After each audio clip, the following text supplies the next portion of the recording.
Então aqui estamos no metro, estamos a entrar em Siloam e vamos em direção a Itsarap. Acho que é assim que se diz, não tenho a certeza. Vamos ver uns templos e a igreja portuguesa lá. Está muito calor, mas aqui dentro pelo menos é ar-condicionado, por isso está-se muito melhor.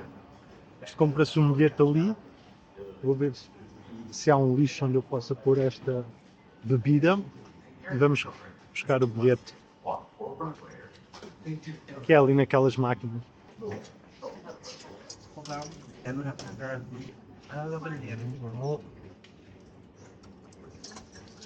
Ok. Sim. Ok. Já temos o nosso bilhete.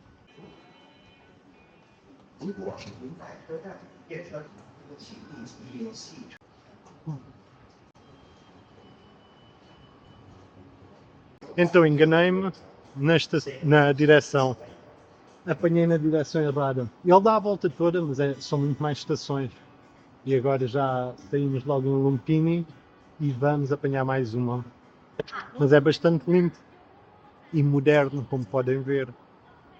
E ainda é uma linha grande. E depois tem também, isto chama-se MRT, Mass Rapid Transport, e depois tem o BTS, que liga mesmo com o aeroporto. Este é um metro, não é? E o outro é mais rápido, acho eu, e também mais moderno, se não estou a erro. E é aquele que podes apanhar quando vens do aeroporto. Por isso, só tiveres assim uma mala pequena quando chegas, nem sequer vale a pena estar a apanhar grabs, nem táxi, nem nada. Basta ires, meteres no BTS e saíres em Tai Pai ou Tai Prai, uma coisa assim. Estás no centro de Bangkok e daí também podes ligar com tudo.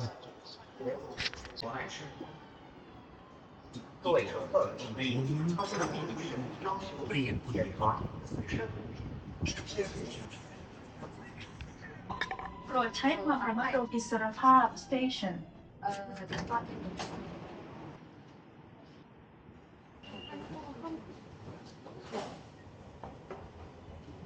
Então o nome é Itsarapá e nem sequer demorou-se 10 minutos a chegar do Lumpini aqui. Como podes ver, a estação é completamente nice. Tem ar-condicionado, é moderna. E agora, Soy Itsarapá. Onde é que a gente tem de ir? Bem, vou ver onde é que tenho de ir e depois já continuo. Já se sente o bafo quente a vir lá de fora. Então vamos começar, depois meto o nome dos templos, mas vamos ver primeiro dois templos que fecham às 6 da tarde, então é melhor ir vê-los agora, não é? Enquanto ainda estão abertos, e depois logo vamos à igreja de Santa Cruz. Eu não sei se a igreja está aberta, mas de qualquer das formas vamos ver como é que aquilo está. E vamos também filmar. Podes pensar aqui, se calhar não se pode passar aqui, temos que passar para o outro lado, porque isto está tudo escalafrado, estão em remodelações. Esperar que o sinal mude. Mas muita gente jovem, vê-se alguns turistas, mas não tantos, porque estamos em época baixa, mas mesmo assim vê-se muita gente. É uma cidade bem grande, não é?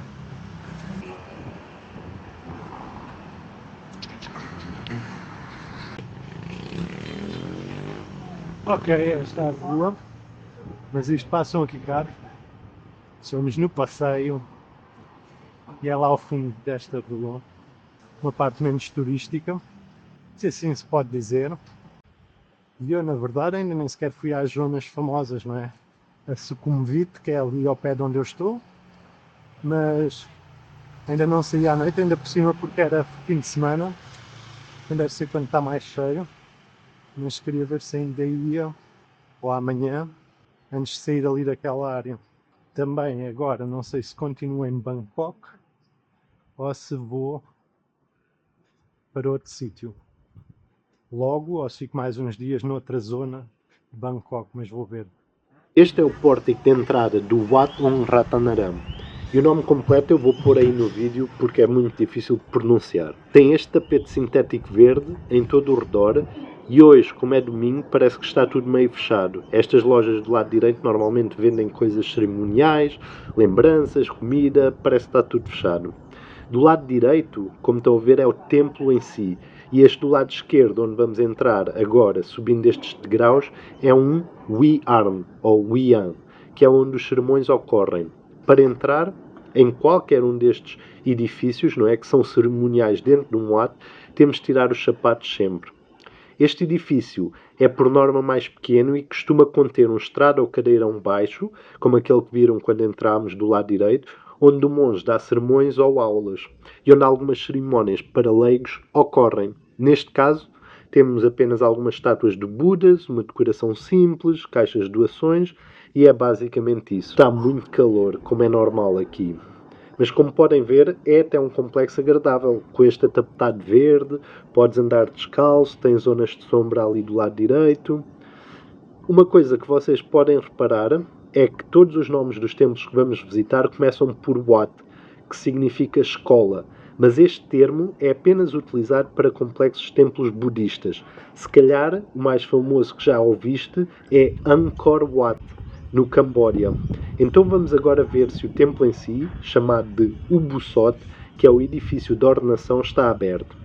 Este edifício é onde normalmente se alberga a imagem mais importante do Buda, de todas as contidas no complexo a qual pertence.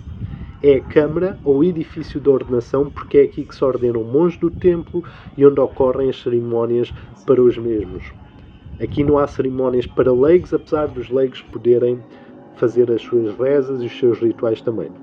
Mais uma vez descalçamos os ténis antes de entrar e podemos ver ao fundo a imagem do Buda e várias pessoas a fazer algum tipo de reza ou prece. Este, sendo o Ubosot, é obviamente muito mais rico e trabalhado que o Wiarn que vimos antes. Este em particular é famoso por conter 10 pinturas espalhadas pelos corredores laterais que ilustram os acontecimentos do Mahanipata Jataka, que é basicamente o contar das últimas 10 vidas anteriores do Buda que o levaram à iluminação, ou seja, ao despertar, que no sentido budista significa efetivamente tornar-se um Buda. As religiões dármicas acreditam na reencarnação, até em diferentes formas de vida, e nem sempre humana. Quase todas advogam como finalidade máxima a quebra do ciclo de reencarnação, a libertação deste ciclo. Uma das formas é despertando, ou seja, atingindo a iluminação, tornando-se um Buda. Cada uma destas histórias trata de uma das 10 virtudes humanas que se tornam perceptíveis ao despertar à pessoa que despertou, e são, nomeadamente, a renúncia, o vigor, a benevolência, a determinação absoluta, o conhecimento intuitivo, a moralidade, a paciência, a equanimidade, a realidade e a generosidade. Há vários detalhes que se perdem se não pesquisares, ou se não tiveres algum conhecimento já. Por isso acho que o melhor às vezes é contratares algum guia para te explicar e mostrar. Mas encontrar um guia de qualidade nem sempre é assim tão fácil. Há muitas coisas que não são evidentes se não procurares informação específica. E nem tudo está propriamente traduzido de tailandês para outras línguas.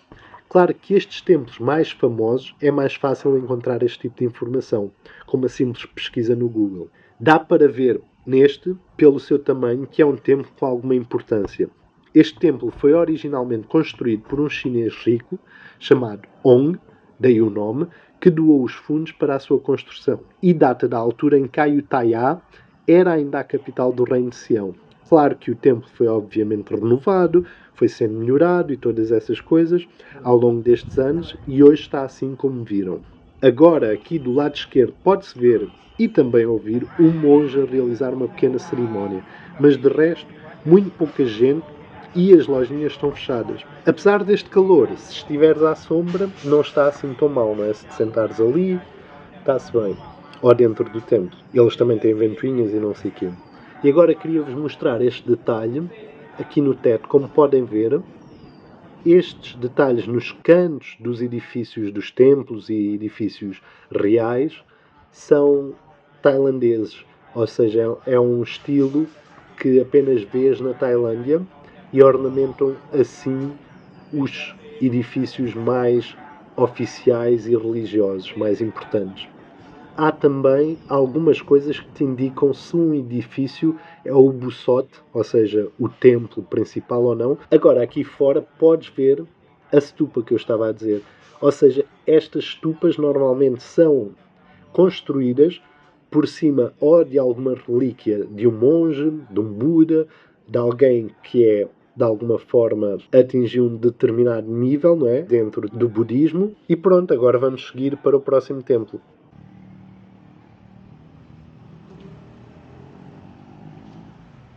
Royal Thai Navy.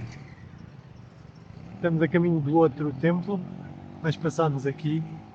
De Wat Ong a Wat Arun não são nem 10 minutos a andar. Este é provavelmente um dos templos mais concorridos de Bangkok e custa 200 baht para entrar. Isto são cerca de 5,5 €. Pelo que eu percebi, antes não se pagava, mas como podem ver, estamos em época baixa e mesmo assim está cheio de turistas. Uma coisa engraçada é que podes alugar fatos e vestidos tradicionais na rua que dá para o templo, caso queiras fazer fotos com o look tailandês completo. Como disse antes, aqui podes ver que estas stupas são mais elaboradas que aquelas que vimos no templo anterior. O templo é chamado Templo do Amanhecer ou Manhã. Arun deriva do nome do deus hindu Aruna, que é comumente personificado como os raios do sol do nascer do dia. No sítio onde o templo se encontra hoje em dia, houve outros templos que datam de pelo menos meados de 1600, ainda enquanto Ayutthaya era a capital do reino. Esse foi renomeado a certa altura e mais tarde abandonado.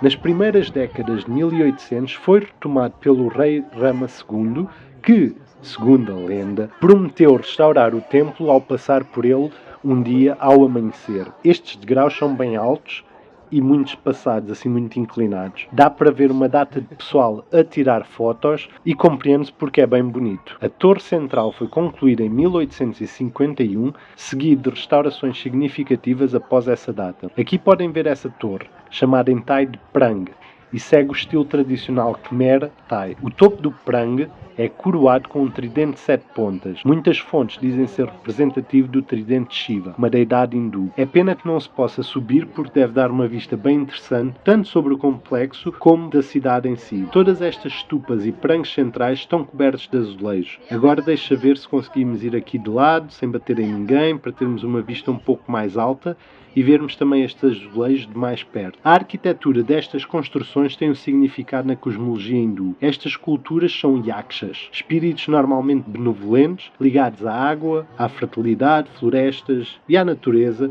e suportam os níveis superiores da torre. As torres auxiliares em redor da estrutura central são dedicadas ao deus do vento, Prapai. A estrutura central simboliza o Monte Meru, também da cosmologia hindu. Esta torre central é dividida em 3 níveis. O da base, Traipum, simbolizando todos os níveis de existência. O segundo patamar, Tavatimsa, o céu onde todos os desejos são realizados. E por último, Devapum, que são os 6 céus e 7 reinos de felicidade. Há também 4 tipos de charolas esculpidas acima do segundo nível, onde se pode ver Indra, outra deidade hindu, a montar Erawan, um elefante também divino, com 4 presas e 7 trombas. Como se percebe bem, é um sítio extremamente fotogénico e um dos sítios mais visitados em Bangkok.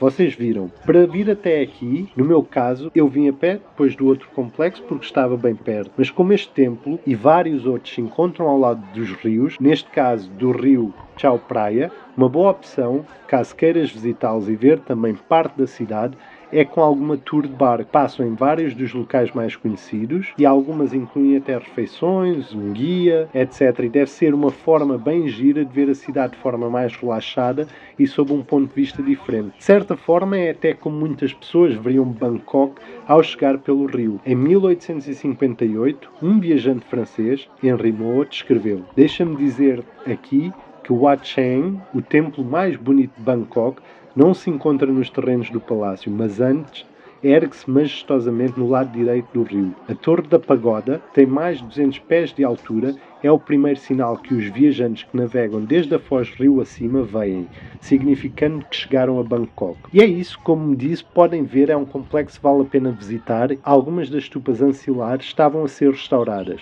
Eu meti-me por um corredor e acabei por não ver o buçote principal, para ser tipicamente eu, e fui dar a este outro que vamos poder ver aqui. Este edifício é no característico estilo tailandês, trabalhado e parcialmente coberto de azulejos e elementos refletivos que fazem um efeito como se refulgisse, dependendo do ângulo em que olhas o edifício. Como em todos os templos, vamos ter de tirar os sapatos para entrar. E pode-se ver que é semelhante neste aspecto a outros templos, como aquele que vimos anteriormente.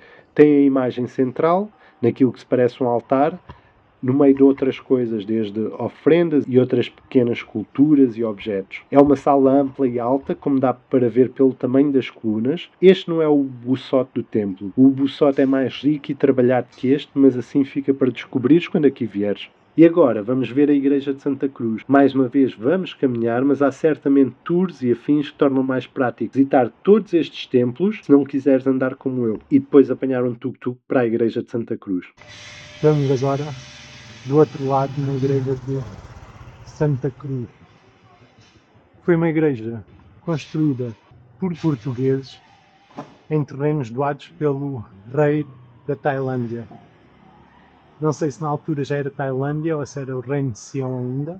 É mais ou menos assim a história. Isto foi depois da destruição da Ayutthaya, que era onde havia o quarteirão também português, mas quando os burmeses atacaram a Tailândia e destruíram Ayutthaya, que era a antiga capital do reino de Sião. Depois o rei, acho que lhes deu este terreno aqui. E pelo que eu percebi, isto foi durante muito tempo a catedral principal da Bangkok. Mas que entretanto foi construir uma catedral nova e mudou para lá. Mas esta continua ativa, penso eu. Esta igreja não é a original construída após a queda da Ayutthaya. A original era em madeira. Em 1835, o cardeal Paleguax construiu uma nova para substituir essa.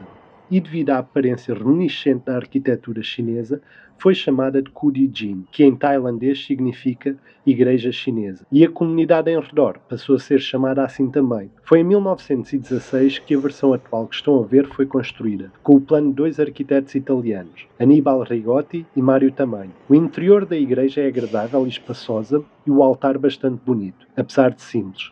Ao longo das paredes podes ver vários vitrais que ilustram eventos bíblicos.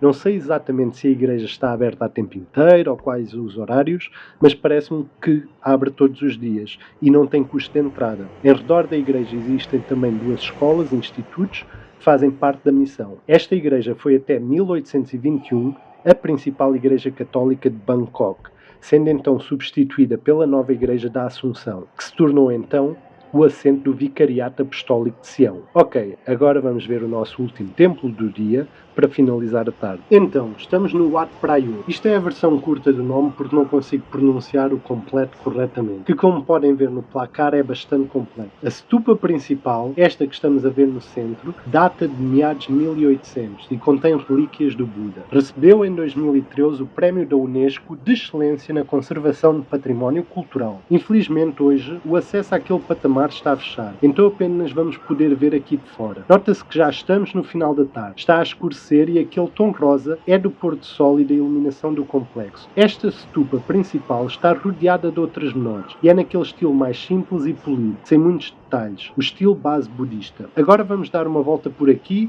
porque também há um museu cuja entrada é já ali e ainda está aberto. Mas hoje não vamos entrar porque estou bastante cansado. Pelo que entendi, foi em tempos um local de estudos budistas e mais tarde a primeira biblioteca pública da Tailândia. Em 2007, relíquias do Buda e outros artefatos foram descobertos e como resultado disso, foram trazidas outras relíquias do Sri Lanka e consagradas aqui. Vamos agora experimentar o outro lado e ver se encontramos o buçote. Quer-me parecer também já se encontra encerrado. O estilo dos edifícios é, no entanto, bastante similar ao Wat Ong que vimos primeiro. Tem exatamente o mesmo estilo.